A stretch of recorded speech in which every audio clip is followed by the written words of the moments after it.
وہاں تو جو مولوی مشیر بنے ہوئے وہ بھی بیٹھے ہوتے ہیں بیچ میں، وہ بھی بیٹھے ہوتے ہیں، اب بھی ان سے پوچھو۔ لیکن ہمارا مزاج یہ بن گیا ہے کہ غریب کے حق میں مسئلہ اور ہے اور امیر کا معاملہ ہے تو معاملہ اور اس سے نکلیں۔ یعنی اگر 5 روپے کسی کے گر جائیں تو وہ واپس کرنے بھی ضروری ہیں، اور 5 کروڑ گر جائیں تو وہ بھی۔ وہ ہمارے ایک دوست کہا کرتے ہیں کہ ایک صاحب تھے، ان کو نا بڑے قیمتی جوتے کا ایک پیر مل گیا کہیں سے گرا ہوا، انہوں نے وہ قیمتی پاؤں جوتے کا گرا ہوا اٹھایا اور وہ بندہ تلاش کرنے لگے کس کا گرا ہے۔ دیر تک وہ ڈھونڈتے رہے ایک پاؤں کس کا ہے، تھوڑی دیر کے بعد انہیں دوسرا پاؤں بھی مل گیا، پھر انہوں نے بندہ ڈھونڈنا بند کر دیا۔ انہوں نے کہا اب دونوں ہو گئے ہیں، اب یہ کام آئے گا، لہذا انہوں نے بند کر دیا۔ میرے عزیز، یہ تو کوئی طریقہ نہیں ہے نا کہ آپ چیز اگر تھوڑی سی ہے تو اس پر فتویٰ اور ہے، اور اگر زیادہ ہے تو مزاجوں میں جب ہم یہ لے آئیں گے اپنی طبیعت میں، اور کب تک ہم نے اسی طرح رہنا ہے، کب ہم نے اپنے وجود سے کام لینا ہے، بیکار وقت کب تک گزرنا ہے۔ کتنے رمضان آئے گزر گئے، کتنے عمرے آئے گزر گئے، کتنی ہم نے دیکھا کہ بس بیمار ہو گئے ہیں، ٹھیک ہو جائیں گے تو پھر اس کے بعد ہم نے کوئی نماز نہیں چھوڑنی، لیکن ٹھیک ہوئے تو بھول گئے، نئی سے نئی بات شروع ہو گئی۔ ہم نے کتنی دفعہ کہا کہ آج کے بعد تبدیلی، لیکن کیوں نہیں تبدیل ہوتے۔ حضرت فضالہ بن عمیر ایک صحابی ہیں، کہتے ہیں میں عورتوں کا معاذ اللہ بڑا رسیہ تھا۔ ابو جہل نے جب اعلان کیا نا جو حضور کو شہید کرے گا تو اسے 100 سرخ اونٹ دیے جائیں گے، تو کہتے ہیں میں خنجر بغل میں دبا کے نا تو طواف کعبہ کرنے چلا گیا، طواف کعبہ۔ کہتے وہاں جب میں پہنچا تو میں نے دیکھا حضور بھی طواف کر رہے ہیں، تو نبی کریم نے مجھے دیکھتے ہی حضور میرے قریب آئے، اور مجھے نہیں بتانا پڑا، حضور فرمانے لگے تیرا نام فضالہ ہے؟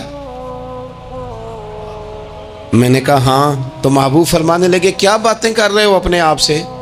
کہتے میں دل میں سوچ رہا تھا کہ طواف کرتے میرے قریب سے گزریں گے تو خنجر مار دوں گا۔ کیا باتیں کر رہے تھے؟ فضالہ کہتے ہیں میں تو جب آیا تھا تو ایک بی بی سے مل کے آیا تھا، میں نے کہا تھا کہ میں آج بڑی رقم لے کے آؤں گا اور معاذ اللہ تیرے پاس رات گزاروں گا۔ کہتے ہیں میں تو اس سے بات کر کے آیا تھا، تو میں اب حضور سید عالم صلی اللہ علیہ وسلم نے پوچھا تو فضالہ ہے؟ میں نے کہا ہاں۔ کیا باتیں کر رہے تھے اپنے آپ سے؟ میں نے جھوٹ بولا۔ میں نے کہا جی وہ تو میں تو ذکر کر رہا تھا اپنے دل میں۔ کہتے حضور مسکرائے اور مسکرا کے فرمانے لگے چل چھوڑ، جس کام آیا تھا وہ کرتا کیوں نہیں؟ میں جو تیرے سامنے کھڑا ہوں تو کرنا، خیال آیا مسلمان نیک و بد پہچان جاتے ہیں اور آقا آدمی کے دل کی باتیں جان جاتے ہیں، کرنا وہ کام۔ تو فضالہ کہتے ہیں کہ میں کانپ گیا، میرے ہاتھ سے وہ خنجر گر گیا، حضور نے میرے سینے پہ ہاتھ پھیرا، اس طرح پھیرا کہ زندگی میں اتنا سکون کبھی نہیں ملا، اتنی ٹھنڈک کبھی نہیں ملی، اتنا قرار کبھی نہیں آیا، اس قدر زیادہ آزمائش کبھی نہیں آئی۔ میں قرار محسوس کرنے لگا۔ کہتے ہیں حضور فرمانے لگے کیا وہ وقت نہیں آیا کہ تو کلمہ پڑھ جائے؟ کہتے ہیں میں نے فوراً کہا حضور آ گیا ہے وقت، پڑھائیں مجھے کلمہ۔ کہتے ہیں نبی پاک نے کلمہ پڑھا دیا، میں مسلمان ہوا، میں واپس لوٹا تو وہی عورت بن سنور کر تیار ہو کر گلی میں کھڑی تھی۔ عادتیں بدل جاتی ہیں، شرط یہ ہے کہ ہم تھوڑی سی کوشش کریں، شرط یہ ہے کہ ہم اپنے آپ کو اللہ رسول کی بارگاہ میں پیش کریں۔ اور میرے دوستوں، میرے بزرگوں، ہمیں سب سے زیادہ تکلیف میں ہماری اپنی عادات نے ڈالا ہے، ہماری اپنی خواہشات نفس نے ہمیں زیادہ آزمائشوں میں ڈالا۔ کہتے ہیں وہ عورت بن سنور کے کھڑی تھی، جب میں واپس لوٹا تو پہلے میں اس کے پیچھے بھاگتا تھا، اب میں اس کے قریب سے گزر گیا تو اس نے آواز دی تو فضالہ نہیں؟ کہتے ہیں میں چپ کر گیا۔ وہ پھر پیچھے دوڑی، میرا گریبان پکڑ کے کندھا پکڑ کے ہلایا تو فضالہ نہیں؟ کہتے ہیں میری جھکی ہوئی گردن، میں سر نہیں اٹھاتا۔ مجھے کہنے لگی تو وہ نہیں ہے جو فضالہ ہے؟ میں نے کہا ہوں میں فضالہ، پر وہ والا نہیں جو تجھے ملا کرتا تھا۔ کہا تو اب کون ہے؟ کہنے لگے میرا ٹائٹل بدل گیا ہے، میرا تعارف بدل گیا ہے، اب میں رسول کائنات کا غلام ہو گیا ہوں۔ اب لوگ مجھے مسلمان کہتے ہیں، اب میری نگاہوں میں جچتا نہیں کوئی، جیسے میرے محبوب ہیں ایسا نہیں کوئی۔ کہتے ہیں بدل گئی عادت، میں وہی ہوں پر میرا لہجہ، میرا مزاج ہی بدل گیا۔ حضرت جریر ابن عبداللہ کہتے ہیں میں کاروبار کرتا تھا اور مجھے بڑا سلیقہ آتا تھا کاروبار، میں سستی ترین چیز خریدنے کا ملکہ رکھتا تھا، لیکن فرماتے ہیں کہ جب میں حضور کا کلمہ پڑھنے گیا تو نبی پاک نے مجھے فرمایا میرا دین کسی کا بھلا کرنے کا نام ہے، الدین النصیحہ، خیر خی کرنا۔ فرماتے ہیں پھر میں نے نصیحت کو پلے باندھا، ایک آدمی سے گھوڑا خریدا 300 دینار کا۔ گھوڑے کو پکڑ کے میں نے جب تھوڑا آگے چلایا تو وہ تو بڑا نرم مزاج تھا، سی پنجابی چاکھیدہ ہے، ساؤ ہے بڑا، اور میں نے کہا یہ تو گھر میں بھی رکھا جا سکتا ہے، یہ تو 400 کا ہے۔ پھر میں نے اس پر سواری کی تو وہ سواری کے لیے بڑا اچھا تھا، میں نے کہا یار تیرا جانور 600 کا ہے۔ کرتے کرتے جب میں نے اسے 1000 دینار تھمایا، 400 میں سودا ہو گیا تھا، اس نے دے دیا تھا گھوڑا یا اونٹ۔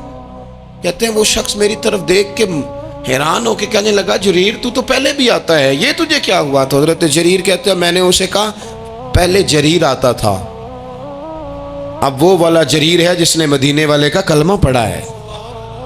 کنتم خیر امت، ان کا ٹائٹل ہے میرے پاس۔ کیا اسلام صرف نعرے لگانے کا نام ہے؟ کیا اسلام صرف دوسروں کو یہ کہنے کا نام ہے کہ تو نے مجھے کس طرح کہہ دیا کہ میں عاشق رسول نہیں؟ تو زیادہ ہے، تیرے پر زیادہ دین ہے؟ صرف ڈٹ جانا اور زیادہ باتیں کرنے کا نام دین ہے؟ اپنے اندر ایک ایک کر کے غلطیوں کو چھوڑیں۔ آج کچھ عہد کریں کہ ہم نے فلاں فلاں گناہ سے جان چھڑانی، اپنے اندر کچھ تبدیلیاں لائیں، اور کسی کو بتانے کی ضرورت نہیں، ہمارا اور ہمارے رب کا معاملہ ہے۔ اکیلے میں بیٹھ کے اللہ کے حضور عہد کریں، اکیلے میں بیٹھ کے۔ آج ایک سردار تھے کسی قبیلے کے، وہ حضور کی بارگاہ میں کلمہ پڑھنے آئے۔ امام راضی نے لکھا ہے، کہتے میرے اندر 4 غلطیاں تھیں، میں شراب بھی پیتا تھا، چوری بھی کرتا تھا، بدکاری بھی کرتا تھا معاذ اللہ، اور جھوٹ بھی بولتا تھا۔ حضور کی بارگاہ میں آیا، عرض کی یا رسول اللہ بچپن سے لے کر یہ بیماریاں لگ گئیں، بڑی کوشش کی، ابا نے بڑا مارا، لوگوں نے بڑا کہا، چھوٹی نہیں، اور میں چھوڑ سکتا بھی نہیں۔ ان کا خیال تھا نا جس طرح ہمارا خیال ہوتا ہے فلانی چیز نہیں چھوڑ سکتے، میں چھوڑ سکتا بھی نہیں۔ حضور ایک چھوڑ سکتا ہوں، ایک چھڑوا لیں آپ اور کلمہ پڑھا دیں۔ حضور نے فرمایا بالکل ٹھیک ہے، تو ایک چھوڑ دے۔ یا رسول اللہ کون سی؟ فرمایا جھوٹ نہیں بولنا۔ جھوٹ، وہ شراب بھی پیتے ہیں، وہ کہتے ہیں میں بدکاری بھی کرتا ہوں، چور بھی ہوں۔ حضور نے کیا فرمایا؟ جھوٹ۔ کیا ان سارے کاموں سے زیادہ سخت تھا حضور نے اس سے منع کیا؟ جھوٹ نہیں بولنا بھائی۔ کہتے ہیں سونے وعدہ ہو گیا۔ سیدھے سادے آدمی تھے، دیہاتی سردار تھے، گھر چلے گئے۔ کہتے ہیں جب وہ شراب کے قریب جانے لگا تو دل میں خیال آیا کہ حضور کے پاس شراب پی کے جاؤں گا، اگر کسی نے پوچھا کہ پی ہے تو جھوٹ تو بولنا نہیں، سچ بولوں گا تو حال کیا ہوگا بھلا؟ وہاں کیفیت کیا ہوگی کہ میں شراب پی کے یہاں آتا ہوں حضور کی بارگاہ میں، مجھ پہ تو حد لگے گی۔ کہتے ہیں لہذا شراب بھی چھوڑ دی، اٹھا کے ماری دیوار کے ساتھ۔ کہتے ہیں میں چوری کی طرف ہاتھ بڑھانے لگا تو میں نے کہا صبح اگر کسی نے پوچھا کہ میری چوری کس نے کی ہے، جھوٹ بولنا نہیں، اور اگر سچ بولا تو سوسائٹی میں عزت کیا رہے گی؟ دفع کرو، جو اللہ نے روکھا سوکھا دیا وہی ٹھیک ہے۔ کہتے ہیں گلی سے گزر رہا تھا، اس عورت نے پھر آواز دی، اس کی طرف جانے لگا اور قریب گیا تو وہ پوچھتی ہے سنا ہے تو نے کلمہ پڑھ لیا ہے؟ کہتے ہیں تڑپ گیا، درد سے آنسو چھلکے کہ اگر میں اس سے جھوٹ بولوں تو حضور نے منع کیا ہے، اور سچ بولوں تو یہ کیا سوچے گی؟ کلمہ پڑھ کے، مسلمان ہو کے، حضور کا غلام ہو کے یہ انداز ہے۔